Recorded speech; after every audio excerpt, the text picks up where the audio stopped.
U.S.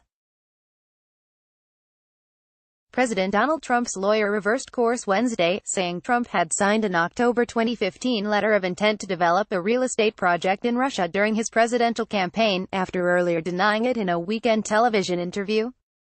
Rudy Giuliani had told CNN on Sunday that no one signed the letter of intent to go forward with the Moscow project, although he acknowledged talks about the development had extended through November 2016 when Trump won the U.S.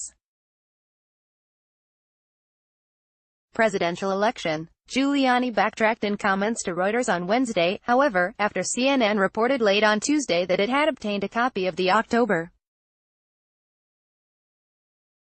28, 2015, letter signed by Trump, who had announced his White House bid in June that year. "If I said it, I made a mistake," Giuliani said of his previous denial about Trump having signed the letter. "There's nothing wrong with his signing it. When he did it, he wasn't president yet." The letter was also signed by Andrei Razov, who owns Russia-based IC Expert Investment Co., CNN said. The White House did not respond to a request for comment. Not disclosed during campaign. The proposed project has become a focus in federal investigations into Russian interference in American politics and potential ties between Trump's campaign and Moscow being conducted by the U.S. Special Counsel's Office and Congress. Trump's former personal lawyer Michael Cohen was sentenced last week to 3 years in prison in part for lying to U.S. lawmakers about the planned Moscow development. Any plans to work with Moscow could be seen as a conflict of interest for someone seeking to represent the United States. Trump, a real estate developer and former reality television star, still owns the Trump Organization but said he would step away from day-to-day management after taking office. Trump did not publicly disclose the project during his campaign and repeatedly denied having anything to do with Russia. "Russia has never tried to use leverage over me. I have nothing to do with Russia, no deals, no loans, no nothing. There would have been nothing wrong if I did do it," he added. The planned real estate project included condominiums, a hotel and commercial property, CNN reported. The Trump Organization had also floated the possibility of offering a $50 million penthouse suite to Russian President Vladimir Putin, according to a recent report by BuzzFeed, which reported in May that Trump had signed the letter.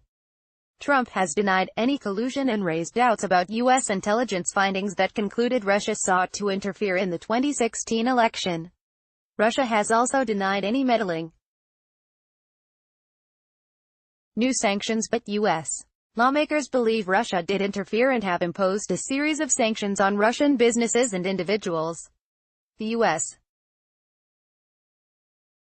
Treasury imposed a fresh round of sanctions on Wednesday, but said it would lift sanctions on 3 companies controlled by Russian oligarch Oleg Deripaska.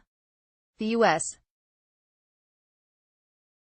Treasury said in a statement on its website that it was imposing the new sanctions on individuals and entities involved in the alleged election interference, the hacking of the World Anti-Doping Agency and other malign activities. The move, which includes sanctioning 15 members of Russia's military intelligence agency, were taken in response to Russia's continued disregard for international norms, the statement said. The Treasury said it was lifting sanctions on aluminum producer Rusal, its parent, and another company tied to Deripaska, a metals magnate known to be in Putin's inner circle. Deripaska will remain under sanctions imposed on him in April, the Treasury said. The 3 Deripaska companies, Rusal, and JSC Eurosibnergo, SA, have agreed to restructuring changes including reducing Deripaska's stake. These companies have committed to significantly diminish Deripaska's ownership and sever his control, the Treasury said.